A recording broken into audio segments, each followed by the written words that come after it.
चित्रकला स्पर्धेच्या कार्यक्रमाला उपस्थित गुरुकुल शाळेच्या संस्थापिका कुलकर्णी मॅडम आणि भोसरे सर वृक्ष फाउंडेशन अध्यक्ष आहेत ते, आणि ज्यांनी हा कार्यक्रम इथे घेतलेला आहे अशा पूजाताई हिडाऊ, आणि आजच्या या कार्यक्रमाला उपस्थित सर्व विद्यार्थी वर्ग, पालक वर्ग, आपल्या सर्वांना पर्यावरणाबद्दल आता म्हणजे जवळपास सगळ्यांना माहीत आहे की आपलं पर्यावरण कसं दूषित झालेलं आहे. ते आहे ना, कल्पना आहे ना, सगळ्यांना आहे ना, तुम्हाला माहिती आहे ना? तर आता मी फार जास्त वेळ तुमचा घेणार नाही, पण विद्यार्थ्यांना एवढंच सांगू इच्छिते की जर तुम्हाला माहिती आहे की आपलं पर्यावरण हे खूप खराब होत चाललेलं आहे, दूषित होत चाललेलं आहे, तर आपल्याला यासाठी काय करायचं आहे? आपलं पर्यावरण चांगलं राहावं यासाठी प्रयत्न करायचे आहे. करणार आहे सगळेजण प्रयत्न? हा, मग आता प्रयत्न काय करणार? काय करणार प्रयत्न? हा, झाडं लावणार.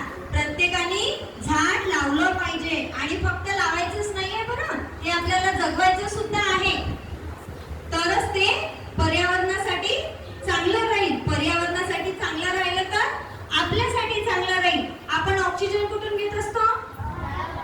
झाडापासून घेतो ना. मग आपल्याला झाड लागेल की नाही?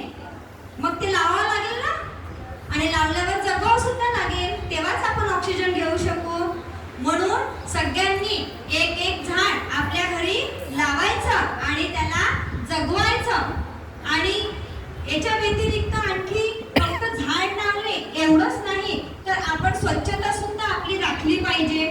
आपण प्लॅस्टिकचा वापर हा कमी केला पाहिजे, कारण हे सुद्धा पर्यावरणासाठी घातक आहे, आपल्यासाठी हानिकारक आहे. तेव्हा आपण ह्या गोष्टी सुद्धा आपण केल्या पाहिजे. आपल्या आजूबाजूचा परिसर हा स्वच्छ असला पाहिजे. आपण प्लॅस्टिकचा वापर हा कमीत कमी केला पाहिजे. म्हणजे काय होईल? हे जे दूषित पर्यावरण झालेलं आहे ते हळूहळू सुधारण्यास मदत होईल. आणि आज आपण पाहतो आहे की उन्हाळ्यामध्ये तापमान किती डिग्रीवर पोहोचलं होतं? सगळ्यांना माहिती आहे ही गोष्ट, माहित आहे ना? रोजच्या आपल्या चर्चा चालायच्या, आज एवढे डिग्री तापमान, उद्या एवढं डिग्री तापमान. बोलत होतो की नाही बोलत होतो? मागल्या वेळेस आपण असं बोललो नाही, पण यावेळेस आपण असं बोलत होतो. डिग्रीवर आपण चर्चा करत होतो, तापमानाच्या डिग्रीवर. तर ही वेळ का आली आपल्यावर? का आली? कारण झाडे जे आपण मोठ्या प्रमाणात जे झाडं कटाई केल्या गेली, जे जंगलचे जंगल पूर्ण जंगल तोडले गेले, हे सगळे कारण याचे आहेत. आणि यातून आपल्याला जर कोणी वाचवू शकते तर ते फक्त झाड वाचवू शकते.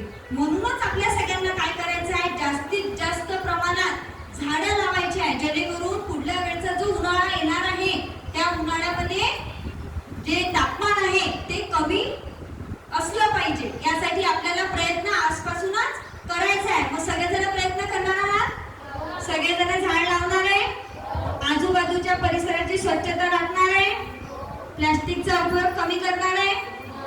करणार आहे ना? Very good. सगळे छान मुलं आहात तुम्ही, छान विद्यार्थी आहे, आणि मला खात्री आहे की आपण सर्वजण हे सगळं मी जे तुम्हाला आता सांगितलेलं आहे तुम्ही निश्चितच करणार आहात.